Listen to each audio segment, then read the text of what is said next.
Good morning, Q497. We'll be getting started in just a minute.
You're surely right, Ronnie said. Oh, thank you so much, Matt.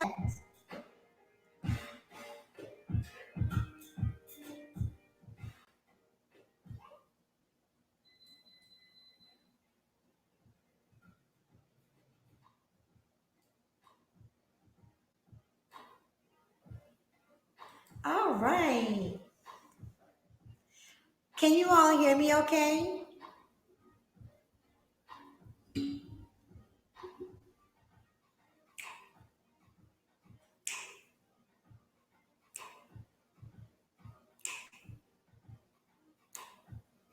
And please tell me how you're doing this morning before we get started. Welcome, everyone. Welcome, all of my new supporters. And welcome back to all of my returning supporters. It's your girl, Raymond Woman, with another day of inspiration and gratitude, reading from a book called Stand Up, Up, Up in a Down, Down World, created to lift you up, keep us encouraged during all of these times, no matter what's going on. And the book is written by Ziglar. Good morning, Miss Gigi. Good morning. You're feeling optimistic? That is good to hear, Mela. Yay.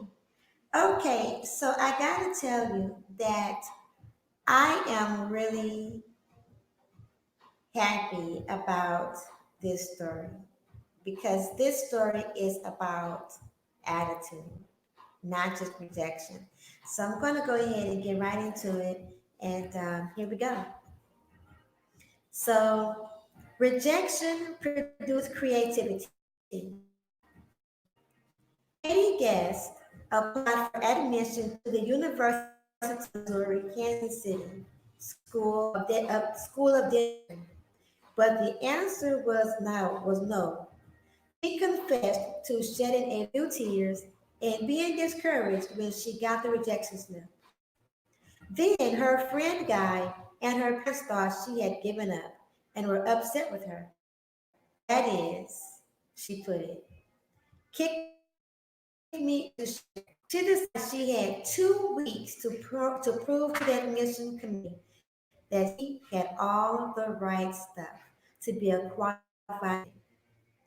She recalled what she had learned in a seminar given Steve Anderson and Walter Haney, and that put it into practice. Good morning, Ciova. Good morning, Petty Bay. She says, I wrote 10 letters in all on different topics such as continuing education, community service, and update on my semester, etc., to the committee.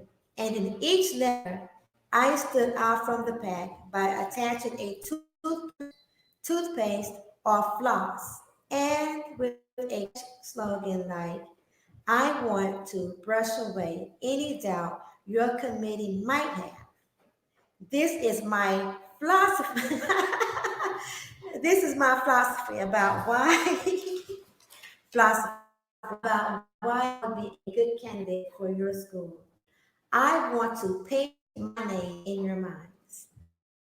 Literally attach a toothbrush, floss, and toothpaste to every letter that she sent out.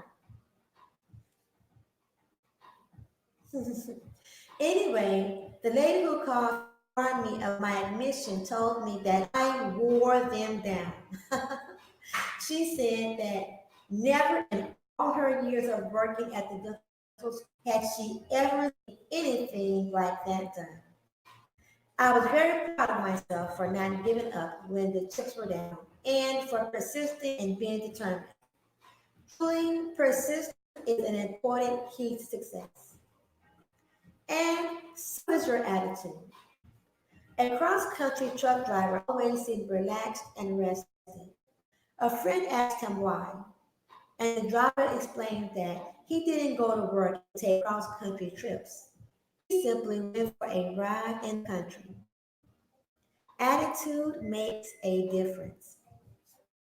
The lady demonstrated a considerable amount of creativity, but she also demonstrated a lot of character. Always a risk when you persist as she did, but she absolutely nothing to lose. And always took the risk. As the old saying goes, those who won't take a chance don't have a chance. Good morning, Aaron. And the scripture along with that for this morning is the Lord is directing my steps. So I don't try to understand everything that happens along the way.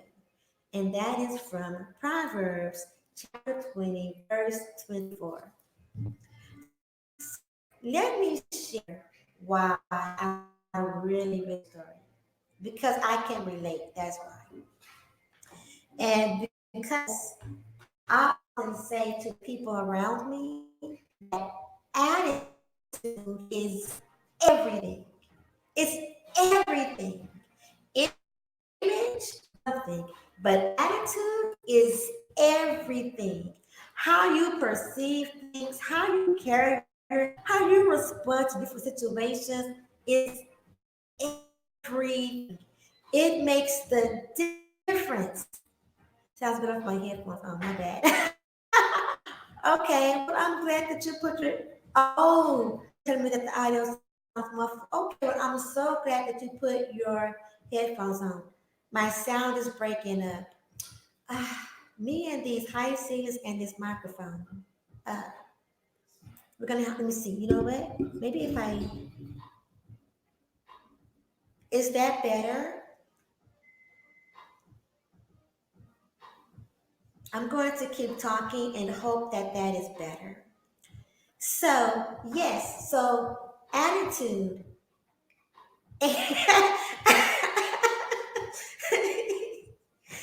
Have the driver take you to the east wing. What's funny is I'm actually looking at some even bigger houses. I'm actually looking at some even bigger houses. So anyway, attitude is everything. When I used to work at the prison, yes, I once worked at a prison. When I used to work at the prison, I remember some of the inmates would often ask me, why didn't seem like I wasn't bothered by much, or how do I come into the workplace, coming through those gates every day with the same attitude. And they know what I always tell them because attitude is everything. It is like what? There's nothing really wrong with my life or whatever, and whatever is going on, if something is wrong in my life, right, it has nothing to do with this prison, it has nothing to do with the inmates. So why should my whatever's going on in my outside world, why should it affect how I come into work, right? Why should it affect how I treat the inmates? And you know what, when I tell you It made a huge difference between how I was treated. It made a huge difference. My attitude made a huge difference between how I was treated with my coworkers, with my supervisors, and with the inmates. And other positions as well, I really have a lot of work experience in different areas. So, but that's just one that I just really wanted to share because in a place where we are literally, our lives are literally at risk, every time we come into the gates, working with inmates. And a lot of people, had different experiences. They have a lot of negative stories to share, and whatnot. And a lot of times, they had a lot of problems running their blocks and everything. And when I tell you, I had little problems in the whole practically 7 years that I worked in the prison around killers, gangbangers, serial rapists, um, all of that. I mean, if you name it, they were there. Those doing short time and those doing life, my experience was much, much different. So attitude is everything. Man, look, it doesn't matter, like I hope this encourages someone today to know that number one, don't complain. Don't complain because other people complain. Oh yeah, that gives me a chance to share another story. But complaining is easy. It really is. But to rise above your complaint, to show a different character, to still be noble, right? And still, just have this confidence about yourself, like life goes on, life is, and life goes on. And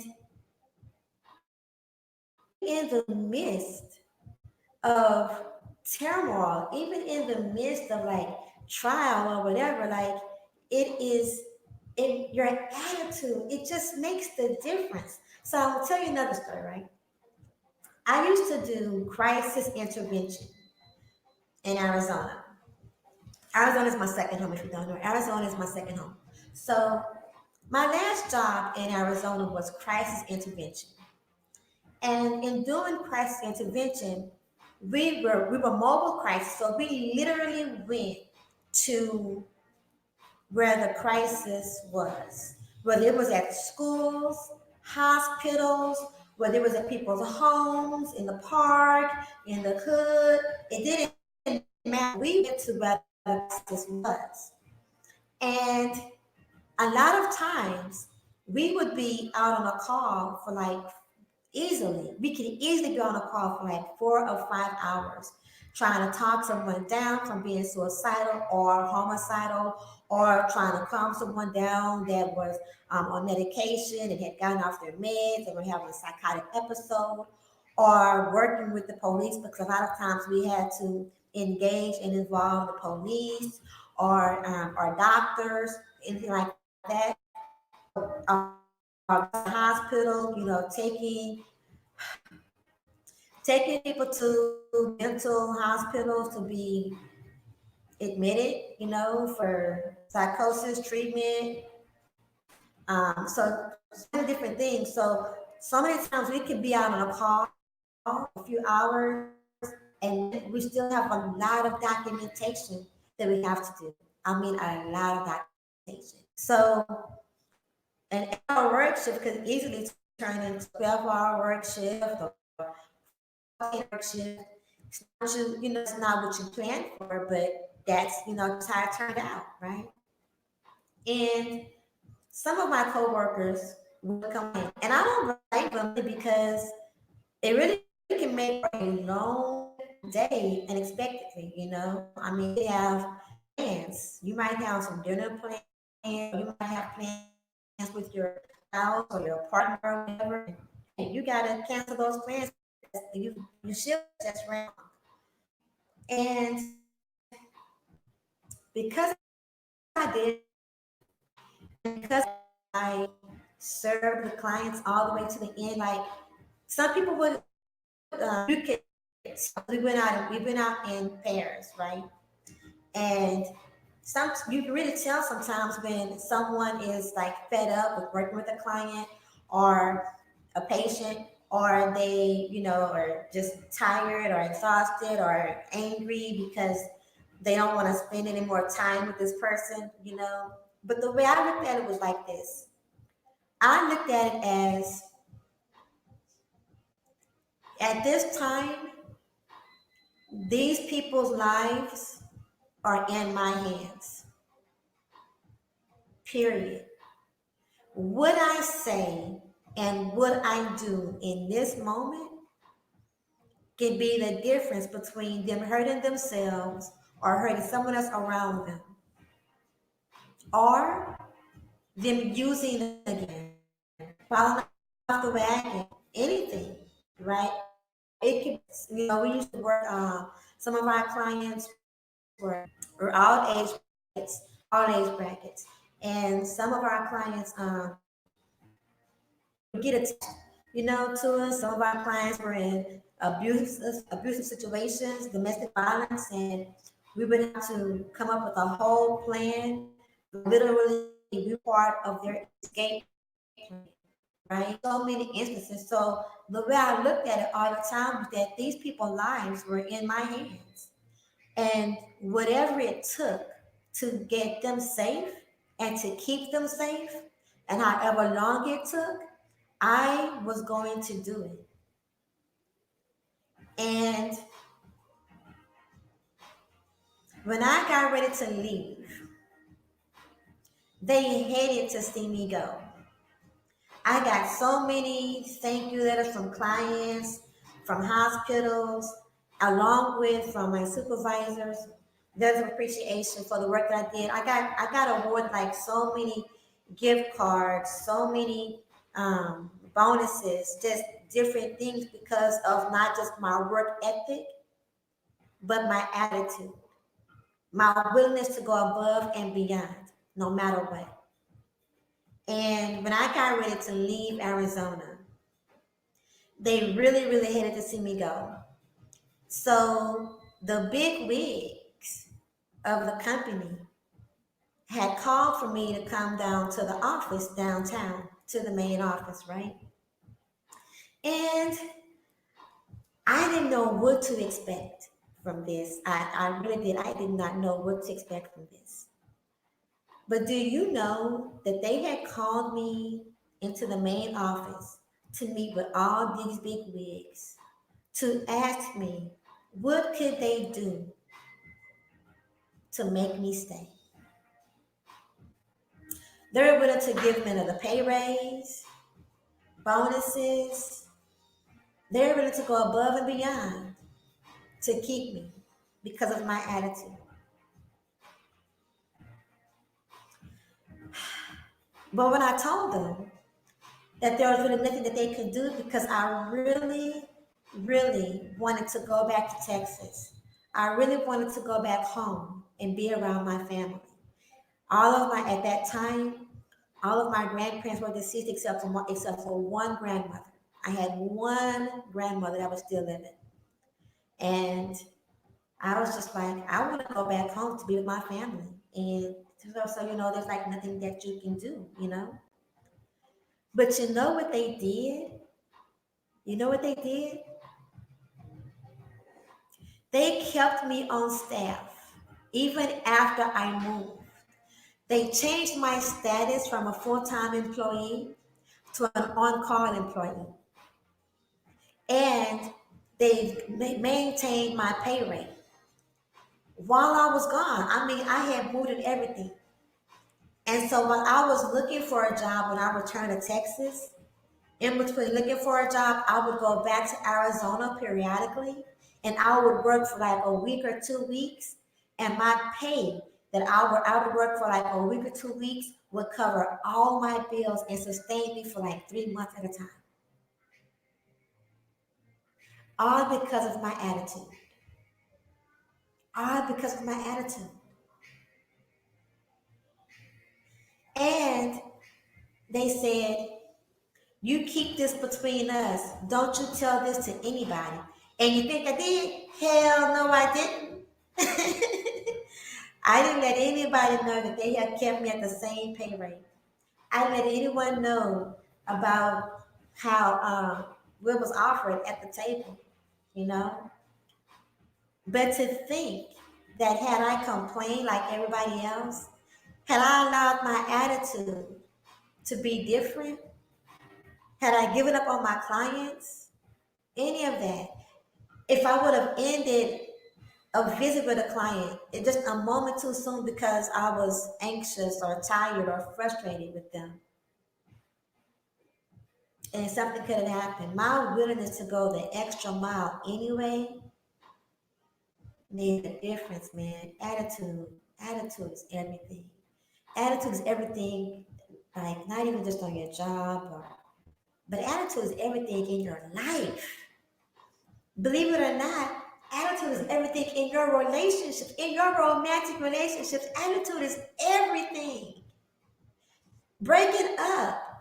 Even if you break up, how you break up, how you respond to the breakup, man, attitude is everything. Everything. So I hope this story encourages you this morning to not let disappointment or rejection get you down, no matter what it is, no matter where it comes from. I hope it encourages you, inspires you to be creative and how you can make a difference. And I know, let me go through the chat one more again and get out of here.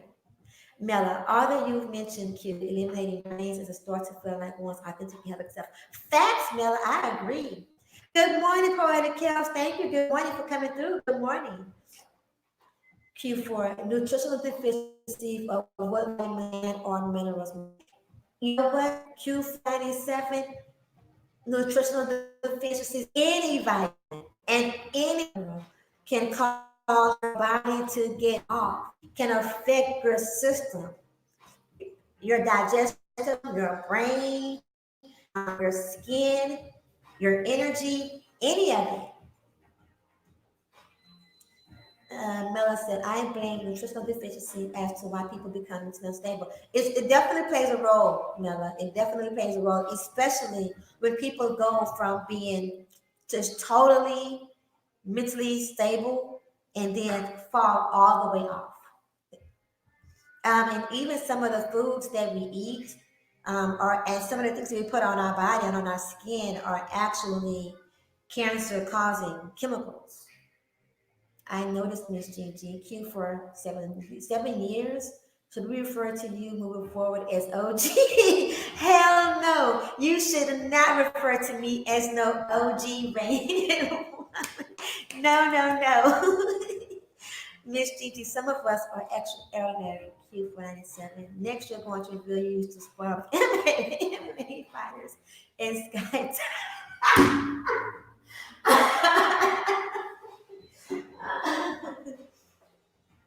I do have a kickboxing background too, but I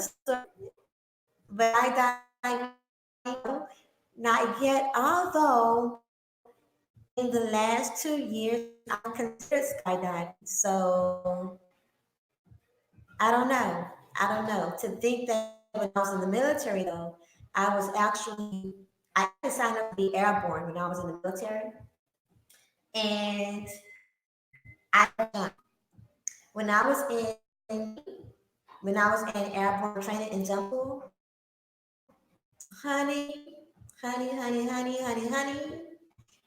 That's when the thought and the reality of jumping out of a plane and into a shooting zone like really kicked in, and I was like, no, not gonna be able to do that. Plus, I was much smaller than what I am now. Like when I was in jump school, I weighed 100 pounds. soaking wet. And they told a story once about this one person that was kind of like way, and their parachute, going way off, just floating. They just floated all the way away. I'm like, I'm not taking that chance, y'all. I'm not gonna float away in the sky for hours, waiting to come down, waiting for you to find me. I'm not gonna do it. No, Nikki's not gonna be able to do that. That's the one thing I'm not gonna be able to do. So yeah, but my attitude was still good because people tried to make me feel bad for quitting jump school. And because they had to put you on detail, they had me doing a bunch of chores and stuff. And I was like, I don't care. I would wake up singing, happily doing my chores because I was not about to jump out of a tower and I was not going to jump out of an airplane. Okay? Was not going to do it. So I will pick up trash. I will run your errands. I will do whatever, because what I'm not going to do is I'm not going to get in that tower and jump out of a tower, and I'm not going to jump out of an airplane. I'm not going to do it. But now I'm actually considering skydiving. Skydiving is like going to be on my bucket list. What else do we- What prison have the driver take you to the east? Okay, Mela, let's see. Food influences how our brain and body will probably function to access the anyone can open anything with great passion. Thank you, Mela, for that. Why do you like doing dangerous stuff? Business kick in a body cover.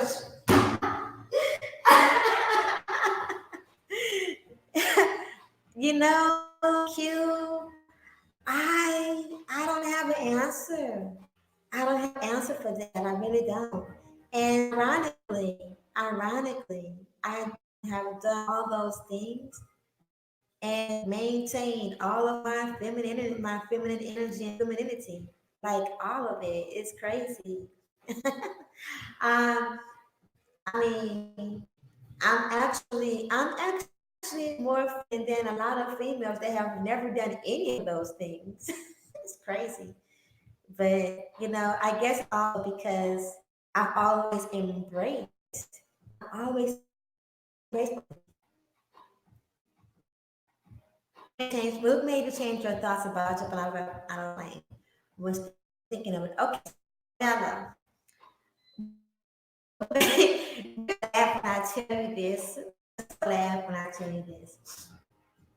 What made me change my mind about jumping out of the plane was when I first signed up, and they were like, if you go airborne, that's an extra $100 that you'll get every time you do a jump, and you do also many jumps, a month, whatever.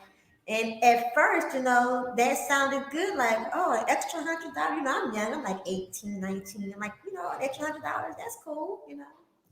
But when I got to jump school and they were explaining, breaking it down, about you have to be careful about how you march on the plane when you get ready to jump. You have to be able to listen really well to your command. You have to remember about the parachute. And look, and sometimes your parachute might not open. Okay, see, now you had me. You had me. But then you told me my parachute might not open. Look, I know we all got to go out of here at some time, some, but splat is not, splat is just, I just choose not for it to not be flat. Not splat. Not, no, they were like, if you find that your parachute don't open, don't panic. Now, they're just talking about it in training. They're about it. And while they're talking about it, my palms are getting sweaty, and I don't even sweat like that. My palms are getting sweaty. I'm nervous at the thought of the parachute not opening. And you're saying don't panic? I'm panicking now. I'm panicking now at the thought of it. Hell no. They're like, so if it doesn't open, a plan to share with you, something else to try, because we have also many seconds before. No, they're like, we have, oh, I don't remember, but they're like, we have also many seconds to regroup or whatever and try it again. Look, do you know do you know how fast you can fall to the ground from thousands of feet?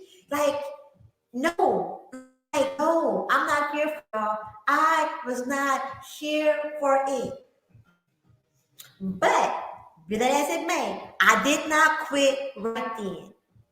I didn't quit right then. I thought about it, but I did not. So remember, attitude, everything. So I didn't quit right then. I went to training. I went to practice. This part right here gonna kill you. This part is gonna kill you. So we were just practicing. We were just practicing on a platform, a wood platform playing on the ground. It was on the freaking ground. It was a simulation, not even the real thing. It was a wooden plane, wooden planks on the ground.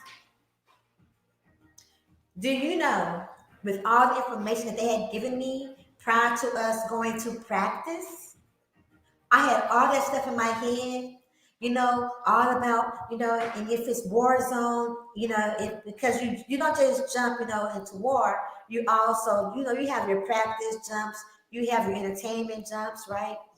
So, but when I talked about the combat jumps, they're like, you might have to get, you might have to jump out in a situation where the people are already shooting. You have to learn, you have to be able to land, roll, assess, and move. That was too much. I am 19 years old. I weigh 100 pounds, soaking wet. My boots and my Kevlar weigh more than me together. They're part of the weight on me. And then the backpack is heavy as hell. Too. I mean, I was like, it's just way too much. I just can't. So I'm on the wooden platform, and we're practicing, and I damn near had a panic attack on the wooden platform. And it was at that point, look, y'all, it was less than 2 feet high that I had to practice jump from. But I had to get it right. Like, I had to remember the parachute thing, and remember the seconds that you got to do it, and remember the roll, and, and think about jumping in the combat zone, and it might be a missile, oh my God. It might be bombs, anything. Now, I had been through all the other training. I said, look, I went to the boot camp with flying colors, y'all, all under the wires, them, throwing grenades and stuff and detonating stuff, around us. I went through all of that, but like, y'all, man, I went through that like it was nothing. That jumping part, I'm on the platform, y'all. I am literally tripping. Like, I am freaking out. So at that point is when I knew that it was not for me. And I quit. And you know what, these suckers, they don't want you to just quit, right? Oh no. You can't just quit. Because you signed the contract. You can't just quit. So you have to actually meet with a board about why you're quitting better. You have to meet with the board. So let me tell y'all about my letter. Let me tell you about my letter. My letter. First of all, I was upset. You want me to write a letter. So now I got an attitude. So now I'm a soldier to, like, I'm in full girly female mode. Okay, that's where I'm at. I'm all the way in pink. Like, that's where I'm at. I am all the way in my emotions. All the way in my emotions. So I have attitude, I'm emotional, I'm and you want me to write that? Fine. So my letter to them was something along the lines of, I don't know what I was thinking when I signed up to be airborne. I don't know what I was thinking. I must have been high or something because there is no way that I can jump out of an airplane that's not about to crash or a tower that's not down. I just don't the sense of it. And $100, like if something happens, that $100 won't do me any good, and it's just not worth it. So I don't know. I was tripping, but I am not jumping out of an airplane, and I am not jumping out of a tower that's not burning down. Um, I'm sticking to it. I don't know what was going on in my head. I don't know why I was off that day when I signed the paper. I don't know, but I'm not gonna do it. But they called me in to meet with the board, and they read my letter, and they were like, "This is your letter," and I was like, "Well, yeah." And they read it. They read it again, and they were like, "We can't believe you wrote this." And I was like, and I'm looking at them. They trying to look all scary, like, like they're against you. They're not going to accept your, but they're actually impressed with the sarcasm and the humor, but the facts and the truth. Me standing my ground, like, I don't know, I will go to jail before I jump out of an airplane. Like, you're not gonna make me do it. Like, you will not make me do it. You will not. I will not do it. I promise you. I will stab everybody in this office where I was thinking. I will stab everyone in this office before I jump out of an airplane. I will throw a grenade at the whole platoon before I jump out of an airplane. That's what I would do. That's how determined I am not to get on an airplane and jump out of it. So needless to say, I didn't jump. They just put me on punishment. They would not let me go home. They kept me there to harass me, and I was okay with that. They kept me there to be teased by the other soldiers, and I was okay with that. They call you when you don't jump and you quit. They call you a dirty leg, right? A dirty leg. I was like, I might be a dirty leg, but my legs are on the ground.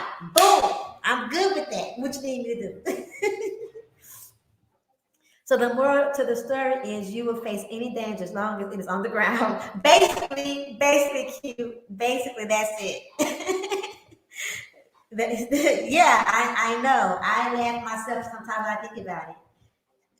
The look on their faces when they were reading the letter and passing it around was priceless. Priceless. And I'm sitting there while they're reading it. I'm not even laughing. I have this real stern, stoic look on my face. Like, I can't wait for this to be over. And I'm sticking to it.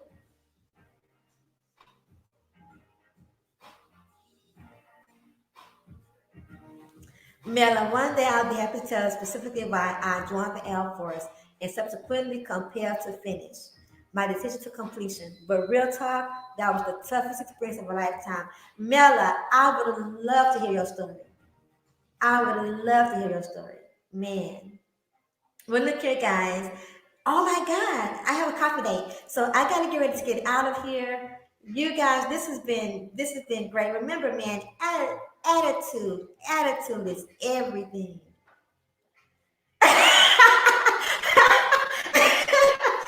The letter's probably framed on the wall in the Airborne School. Look, I gotta admit, one thing I can honestly say about my life is I have adventure, misadventure story to tell for life, for life.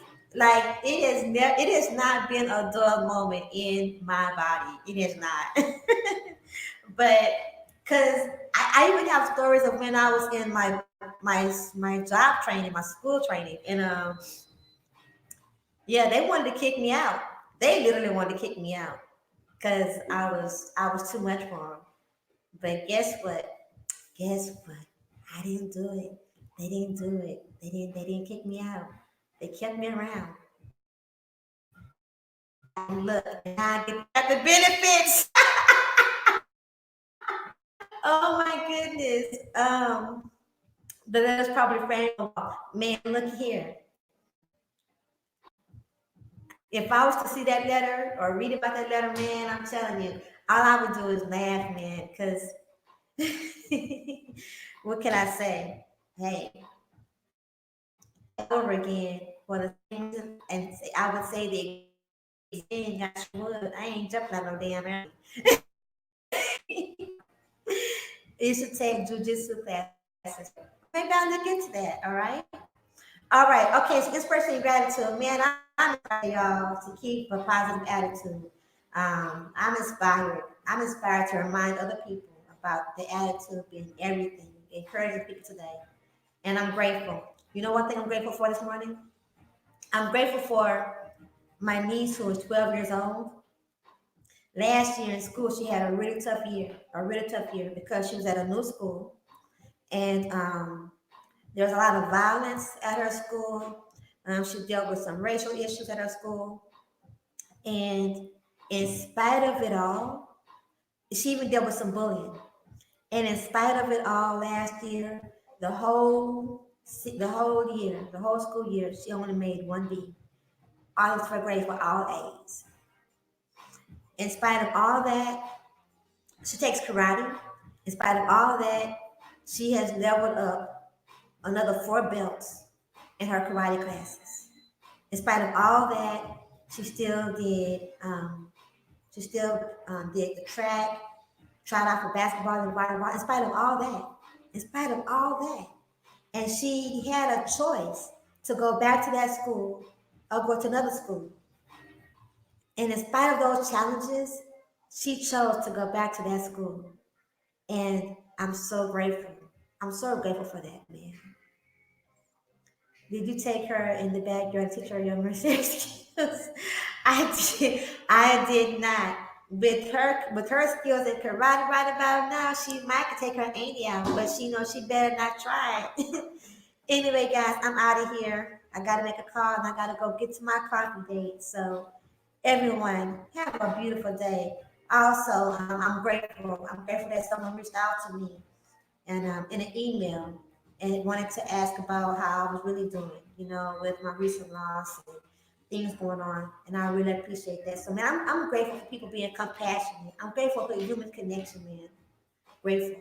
So, y'all, you're beautiful. You are handsome. You are more than enough. Also, later on today, I don't have the time yet, but I'm going to be doing another womb conversation interview with complex design. Also, give another Petty Bay episode over the weekend. Yeah, we got some more petty. So remember, you're beautiful, man. You're beautiful. You're beautiful. You are handsome. All right. You are more than enough to your mission and your purpose. Yes. God bless. Thanks.